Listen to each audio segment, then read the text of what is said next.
नमस्कार बच्चों, आज हम बात करने वाले हैं एक बहुत ही यूनिक टॉपिक के बारे में जिसका नाम है ह्यूमन स्किन कलर या फिर हम कह सकते हैं उसके लिए पॉलीजेनिक इनहेरिटेंस।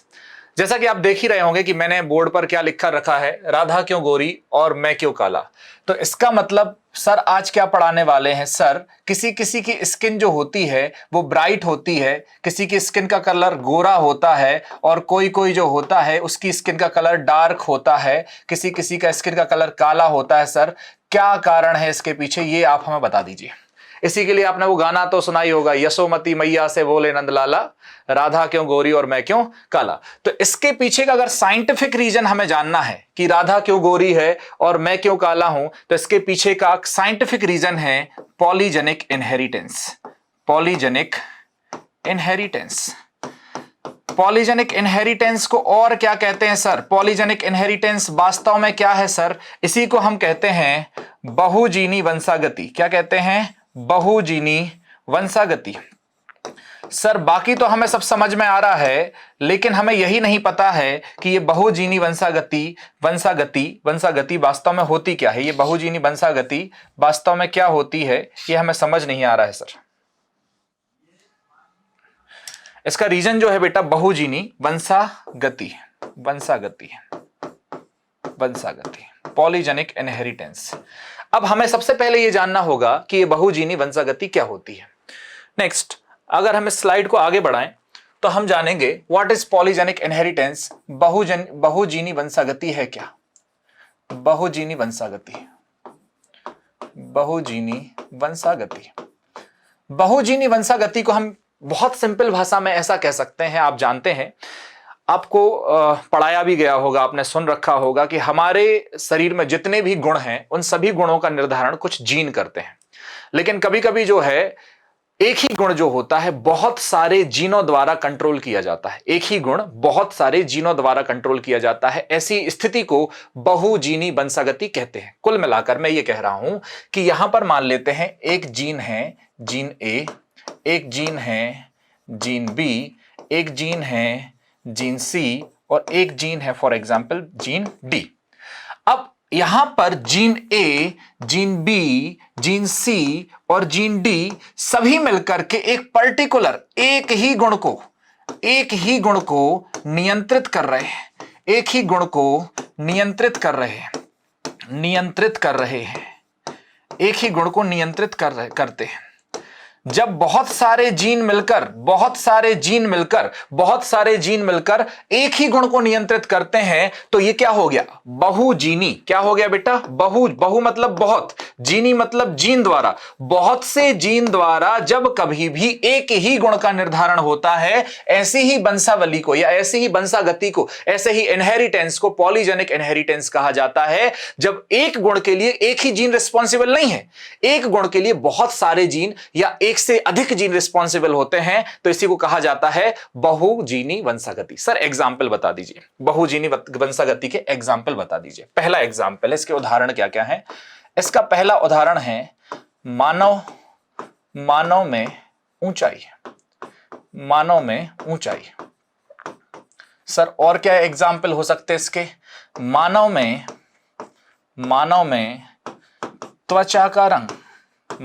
त्वचा का रंग, ये भी इसका एग्जाम्पल है। सर और क्या एग्जाम्पल हो सकते हैं मानव में ऊंचाई? मानव की बुद्धि लब्धि,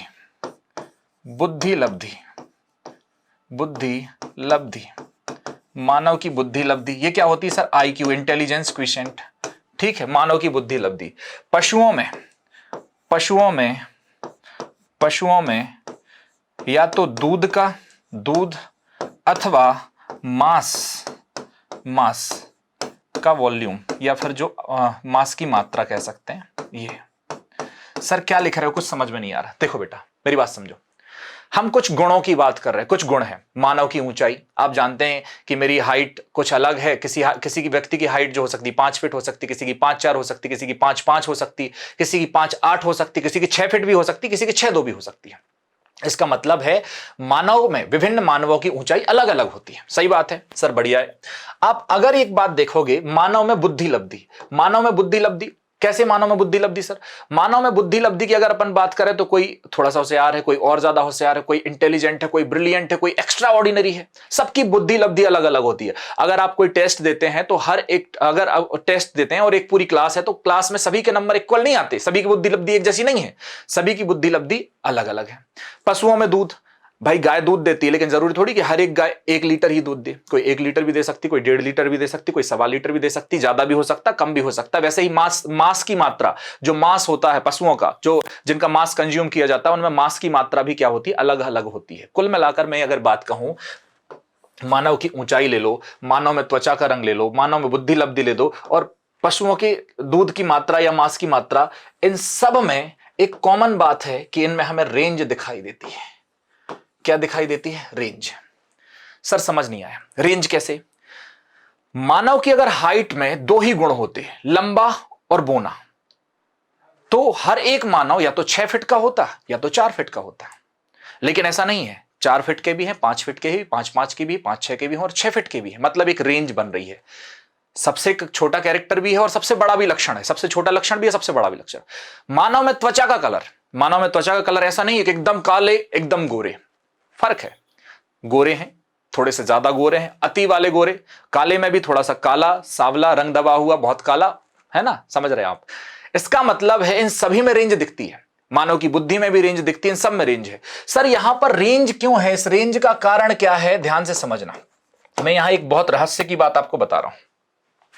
वास्तव में जनरली क्या होता है, जनरली जैसे मेंडल ने आपको बताया था, या मेंडल के एक्सपेरिमेंट के बारे में आप पढ़ रहे हैं, जनरली क्या होता है कि एक गुण जो होता है, एक गुण का नियंत्रण एक ही जीन करता है जनरली। जैसे आपको याद होगा कि मेंडल ने क्या एग्जाम्पल दिया था, मेंडल ने कहा था कि जो ऊंचाई है, ऊंचाई पादप में ऊंचाई होती है, मटर के पादप की जो ऊंचाई थी उसका नियंत्रण एक जीन कर रहा था, उस जीन का नाम था टी। अरे बात समझ में आ रही? अगर यही इस टी का कैपिटल वाला एलील हो तो पौधा क्या हो जाता था? लंबा हो जाता था। अगर इसी का स्मॉल वाला एलील हो तो पौधा क्या रह जाता था? बोना हो जाता था। यही तो हमने पढ़ा, ये मॉडिफाइड फॉर्म था। लेकिन भगवान जब मानवों को बना रहा था, भगवान जब अन्य जीवों को बना रहा था, स्पेशली मानवों की अगर हम बात कर रहे हैं यहां पर, तो उसको लगा, भगवान जी को लगा कि अगर इनमें एक जीन जो है, एक ही जीन एक गुण को रेगुलेट करेगा, तो फिर मानव जो है बाद में, उनको पता ही था कि बायोटेक्नोलॉजी आएगी, जीन थेरेपी आएगी और भी सारी चीजें आ जाएंगी। तो अगर ऐसा होता, मेरी बात ध्यान से समझ लो, जैसे मान के चलें कि कोई व्यक्ति जो है वो बोना रह गया, बोना रह गया। क्यों सर ये बोना रह गया? मान के चलते हैं, एक आइडिया ले रहे हैं आपको, बोना रह गया, कोई व्यक्ति बोना रह गया। अब इसकी हाइट नहीं है सर, तो ये क्या करवाता? हाइट नहीं है तो ये एक जीन डलवा लेता, पर्टिकुलर जीन डलवा लेता, और वो जीन इसकी पेडिग्री में आ जाता, तो इसकी हाइट भले ही नहीं है, इसके बाकी जितनी संतति होती सबकी हाइट आ जाती। भगवान ने कहा कि ये तो छेड़छाड़ करेगा, हाइट में छेड़छाड़ करेगा, कलर में छेड़छाड़ करेगा, बुद्धि में छेड़छाड़ करेगा। बड़े बड़े लोगों के पास तो फिर बहुत अच्छी हाइट हो जाएगी क्योंकि वो जीन थेरेपी करवा लेंगे, है ना, बहुत ज्यादा बुद्धि हो जाएगी, सब हो जाएगी। तो भगवान ने कहा नहीं, किसी के साथ भेदभाव नहीं होना चाहिए। उन्होंने कहा कि मैं कुछ गुण जो बता रहा हूं, उन गुणों को एक जीन रेगुलेट नहीं करेगा, एक जीन उनका नियंत्रण नहीं करेगा, उनका नियंत्रण या उनका कंट्रोल ज्यादा जीन्स के हाथ में होगा। इसी को कहा जाता है बहुजीनी।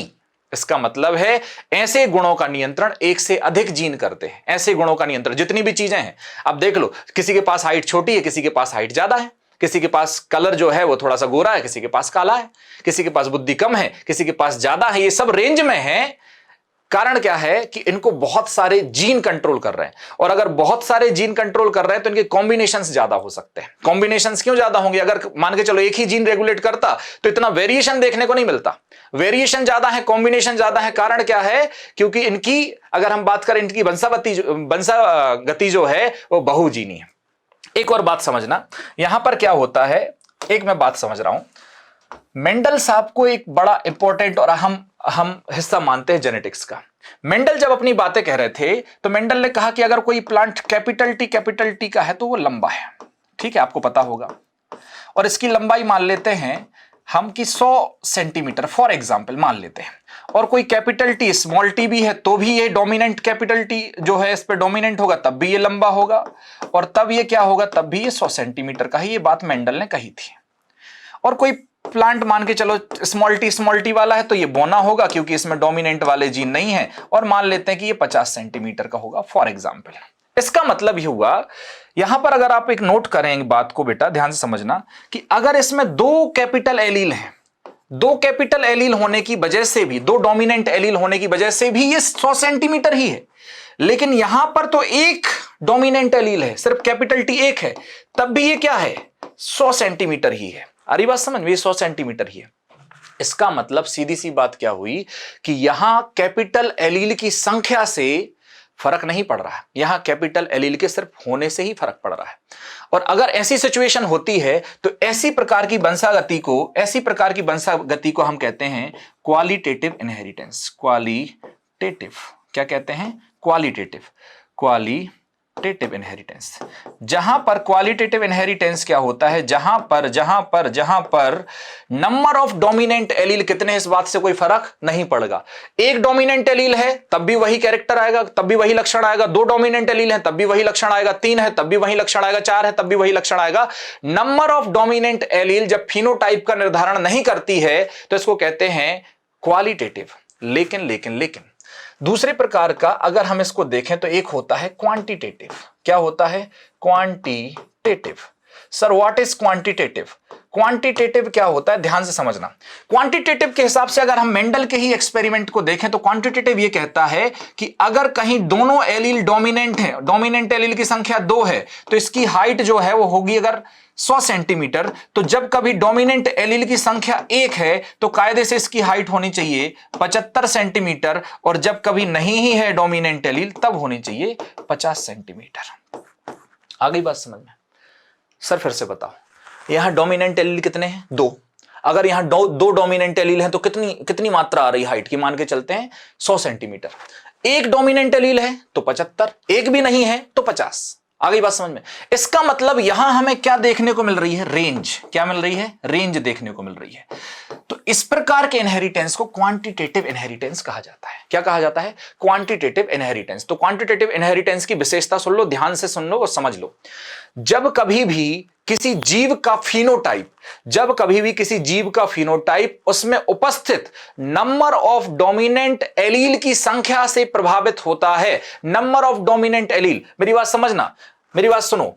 नंबर ऑफ डोमिनेंट एलील कितने हैं, नंबर ऑफ डोमिनेंट एलील समझ गए ना, बड़े बड़े वाले। नंबर ऑफ डोमिनेंट एलील अगर इससे फिनोटाइप जो होता है, अगर इससे फिनोटाइप क्या हो रहा है, प्रभावित हो रहा है, उस पर फर्क पड़ रहा है। अगर इससे फिनोटाइप प्रभावित हो रहा है तो ये कौन सा है, क्वांटिटेटिव, क्योंकि क्वांटिटी मायने रखती है, तो ये क्वांटिटेटिव हो गया। लेकिन नंबर ऑफ डोमिनेंट एलील से अगर फिनोटाइप को कोई भी प्रभाव नहीं पड़ रहा है, फिनोटाइप प्रभावित नहीं है, तो इसे हम कहेंगे क्वालिटेटिव। क्या कहेंगे, क्वालिटेटिव। सर मुझे एक बात बताइए, क्वालिटेटिव तो कहेंगे, क्वालिटेटिव के बारे में किसने बताया था, मेंडल ने बताया था। क्या मेंडल क्वांटिटेटिव के बारे में बता पाए थे, नहीं। और वास्तव में जो हम समझना चाहते हैं वो ये कह रहे हैं बेटा कि पॉलीजेनिक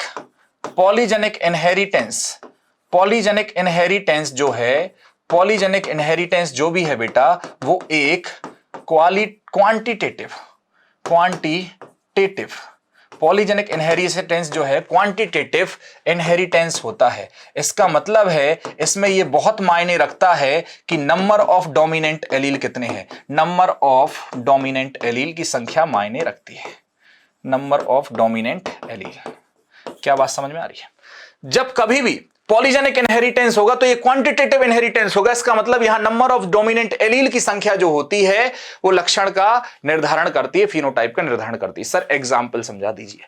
हम चलते हैं उसी जगह से जहां पर हमने चैप्टर शुरू करा था कि राधा क्यों गोरी और मैं क्यों काला। मान लेते हैं दो व्यक्ति हैं, एक का नाम है राधा और एक का नाम है श्याम। राधा है और श्याम है।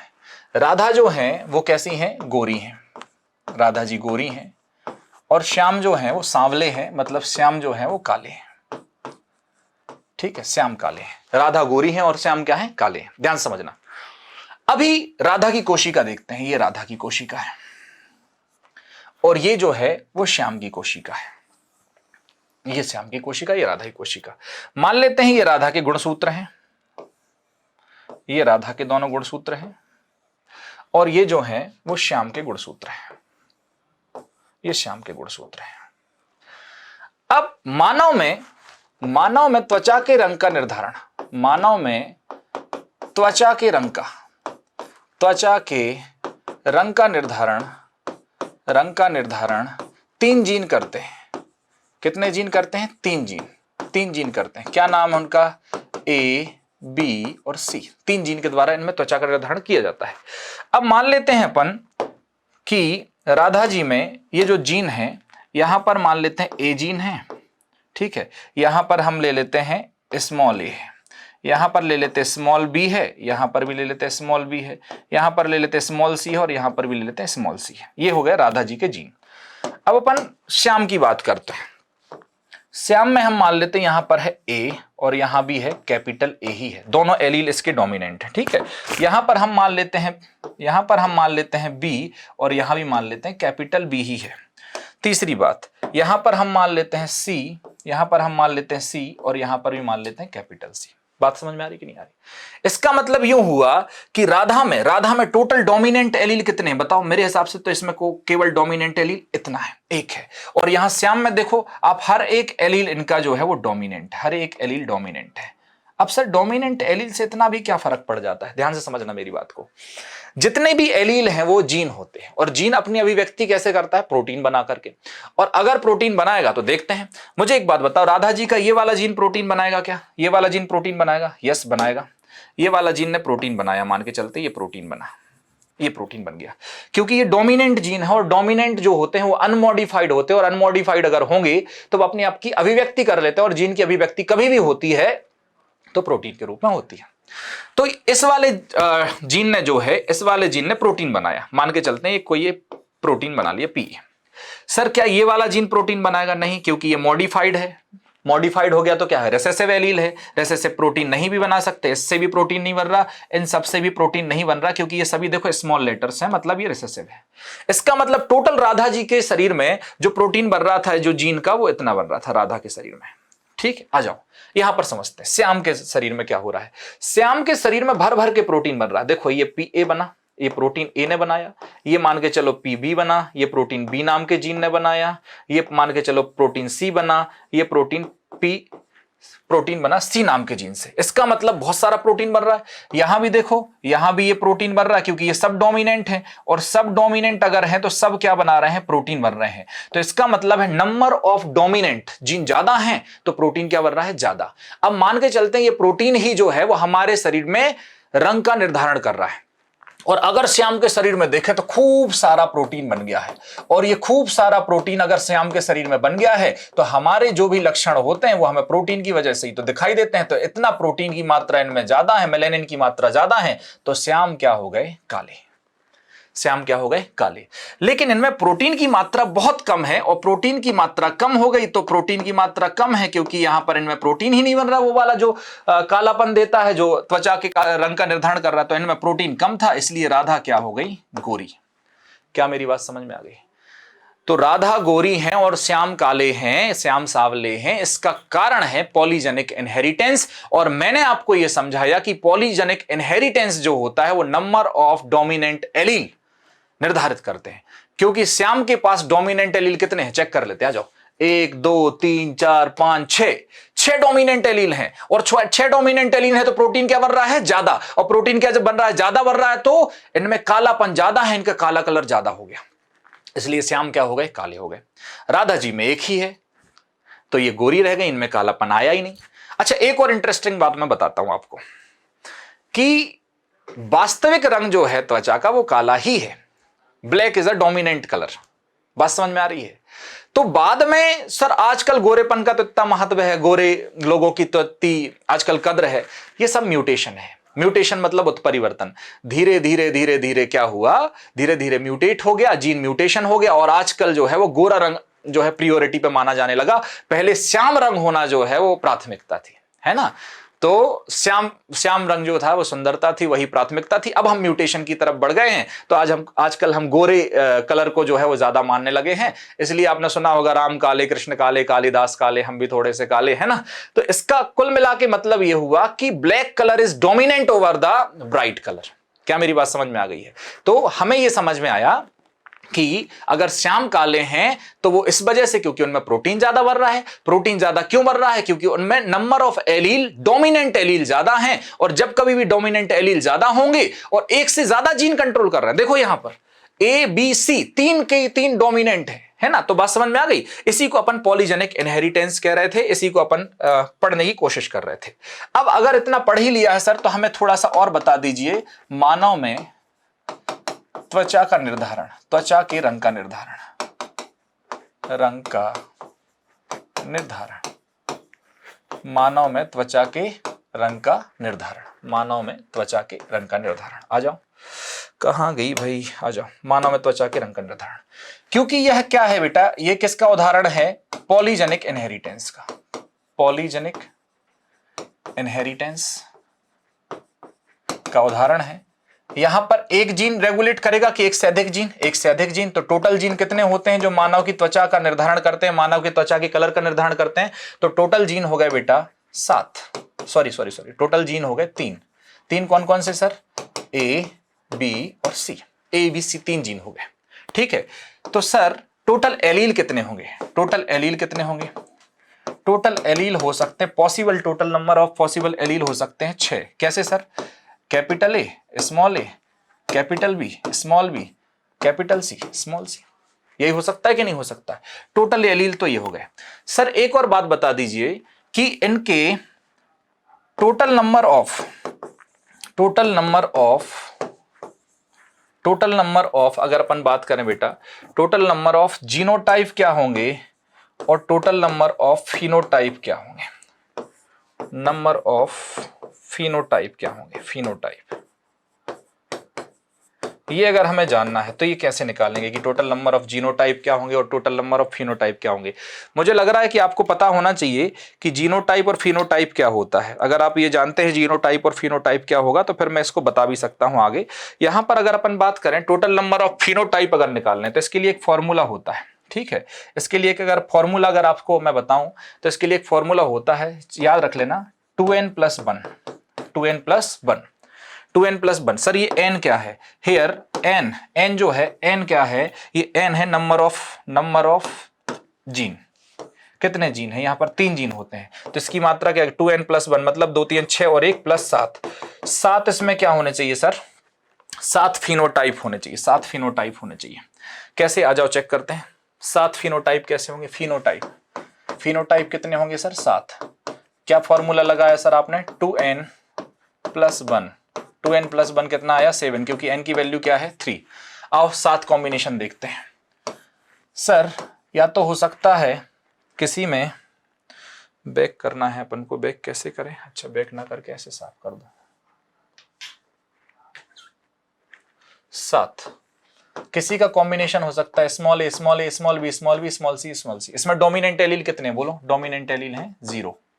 ये कॉम्बिनेशन हो सकता है स्मॉल ए, ये हो सकता है बेटा बी बी सी सी। इसमें डोमिनेंट एलील कितना? 1। एक कॉम्बिनेशन हो सकता है ए ए बी बी सी सी। इसमें डोमिनेंट एलील कितने हैं? 2। एक कॉम्बिनेशन हो सकता है capital A capital A capital A small capital B C small C. इसमें डोमिनेंट एलील कितने हैं? 3। एक हो सकता है capital A capital B small C. इसमें है 4। अगला हो सकता है A B B capital C small C. इसमें हो सकते हैं 5। और एक हो सकता है capital A capital B capital C. इसमें हो सकता है 6। लेकिन अगर अपन काउंट करें चेक करना, तो टोटल कितने हो गए? 1 2 3 4 5 6 7। These are 7। ये जो बेटा है 7 जो है 7, इसमें फिनोटाइप पॉसिबल हो सकते हैं। 7 फिनोटाइप पॉसिबल हो सकते हैं किसी के भी स्किन कलर में। और देखो ये वाला जो होगा वो सबसे काला होगा, इसको नीग्रो ब्लैक कहते हैं, नीग्रो ब्लैक। और ये बिल्कुल ब्राइट कलर होगा, ब्राइट। क्या बात समझ में आ गई? तो इस प्रकार से नोट कर लीजिए इसको। इस प्रकार से जो है हम कह सकते हैं कि टोटल नंबर ऑफ फिनोटाइप और जीनोटाइप हम कह सकते हैं। बात समझ में आ रही कि नहीं आ रही है ना? अगर इसमें आपको पूछा जाए कि और सवाल अगर मैं पूछ लूं, मान के चलते हैं, तो अपन कैसे बताएंगे? बताता हूं मैं आपको। देखिए इसमें जैसे अगर एक सवाल मैं पूछूं आपको, अगर आप इतना समझ गए तो निम्न में से किस जीनोटाइप, निम्न में से किस जीनोटाइप का फिनोटाइप, निम्न में से किस जीनोटाइप का फिनोटाइप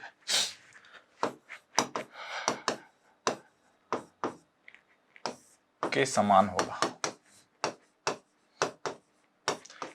आपको कुछ जीनोटाइप मिल रहे हैं, आपको बताना है कि इनमें से किस जीनोटाइप का फिनोटाइप जो है इसके समान होगा। सर तो हम इसको कैसे देखेंगे, पहले तो हमें इसमें देखना पड़ेगा सबसे पहले नंबर ऑफ डोमिनेंट जीन।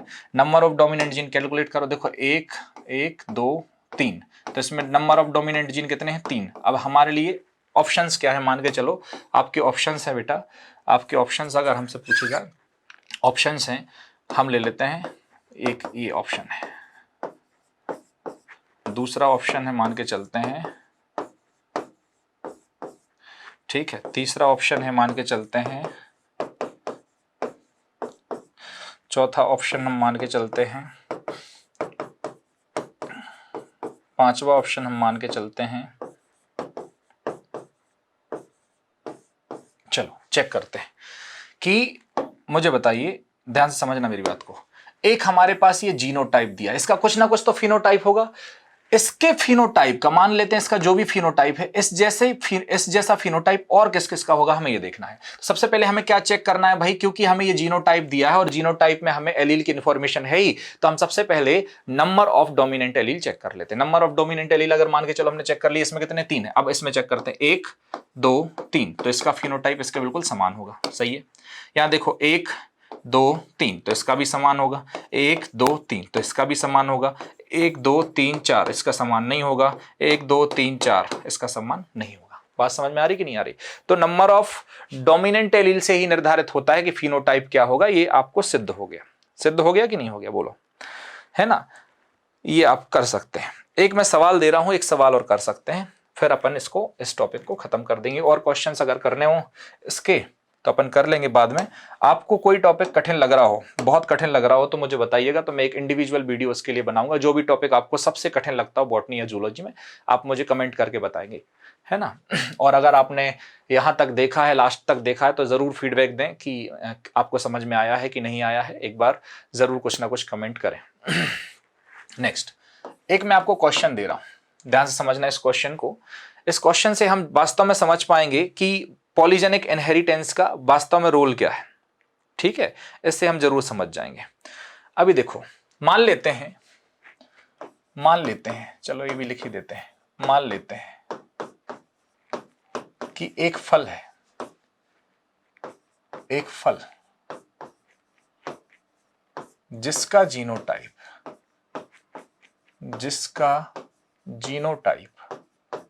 मान लेते हैं एक फल है जिसका genotype capital A capital A capital B capital V capital C capital C capital D capital D, ये है, ये एक फल है, इसका जीनोटाइप ये है। इसका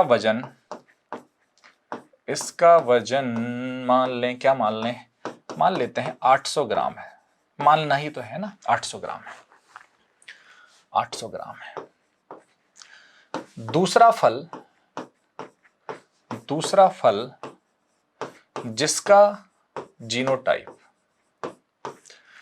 जिसका जीनोटाइप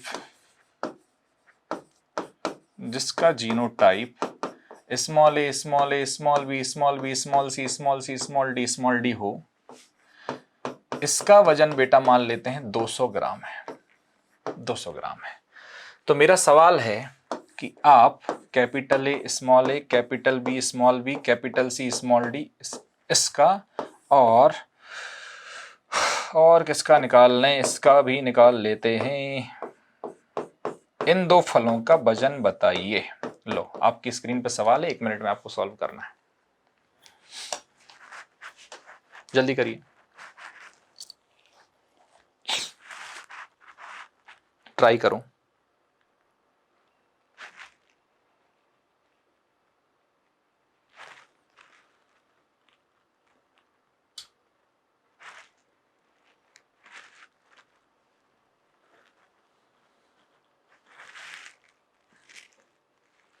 मैं करूं, आ जाओ। देखो, यहां पर हम कह रहे हैं सर कि एक मान लेते हैं एक फल है जिसके देखो पूरे के पूरे, ये फल देखो, आओ चेक करते हैं, सॉल्व कैसे करेंगे, देखो ये फल है, capital A capital A capital B capital C, ये देखो इसका वजन कितना है 800 ग्राम, और दूसरा ये है, इसका वजन कितना है भाई 200 ग्राम। सर एक बात बताओ, इसमें तो कोई भी नंबर ऑफ डोमिनेंट एलील नहीं है, एक भी डोमिनेंट एलील नहीं है, तब भी इसका वजन कितना है 200 ग्राम। और इसमें कितने डोमिनेंट एलील हैं चेक कर लेते हैं, देखो काउंट करो, 1 1 2 3 4 5 6 7 8, 8 डोमिनेंट एलील, ध्यान से समझना, 8 डोमिनेंट एलील मिलकर के, 8 एलील मिलकर के इसको कितना वजन दे रहे हैं ये बताओ, इसको कितना वजन दे रहे हैं 8 मिलकर के, ये 8 मिलकर के कितना वजन दे रहे हैं। देखो अगर इसके पास कोई डोमिनेंट एलील नहीं है तब भी इसका वजन कितना है 200, अगर ये 8 एलील और आ जाते हैं तो कितना वजन हो जाता है 800, तो इन डोमिनेंट एलील ने इसको कितना वजन दिया 600, क्योंकि ये डोमिनेंट एलील थे इस वजह से इसका 600 ग्राम वजन बढ़ गया। तो 8 एलील जो है कंट्रीब्यूट कर रहे हैं 600 ग्राम का, तो प्रत्येक एलील कितना कंट्रीब्यूट कर रहा होगा 600/8, मतलब प्रत्येक एलील कर रहा है कंट्रीब्यूट 75 ग्राम का। आ गई बात समझ में। अब हर एक एलील, डोमिनेंट एलील की वैल्यू की जगह हमें 75 ग्राम जोड़ना है। अब देखो इसमें, देखो चेक करो, इसमें अगर अपन चेक करें ध्यान से समझना, तो डोमिनेंट एलील देखो 1 2 3 4, तो यहां 4 डोमिनेंट एलील है, ध्यान समझना 4 डोमिनेंट एलील है, 4 × 75, 4 × 75 कितना हो गया सर 300 हो गया ना, 75 दूनी 150 और 300 हो गया। और अगर इनका कंट्रीब्यूशन, ये तो डोमिनेंट एलील का है, और अगर कुछ नहीं भी होता तो भी सबके पास कितना है 200 तो है ही, क्योंकि वो तो रिसेसिव के पास भी है, तो 200 और हो जाता, तो इसकी वैल्यू आ जाती 500, कितनी आ जाती 500। तो ये वाला जो पौधा है इसका वजन जो है वो होगा, पौधा नहीं है फल है, इसका होगा 500 ग्राम। आप इसका वजन कैलकुलेट करके मुझे कमेंट सेक्शन में बता दीजिए। जरूर बताइएगा कि वीडियो कैसी लगी और आप कौन से टॉपिक को पढ़ना चाहते हैं मुझसे, तो मुझे बताइएगा। धन्यवाद।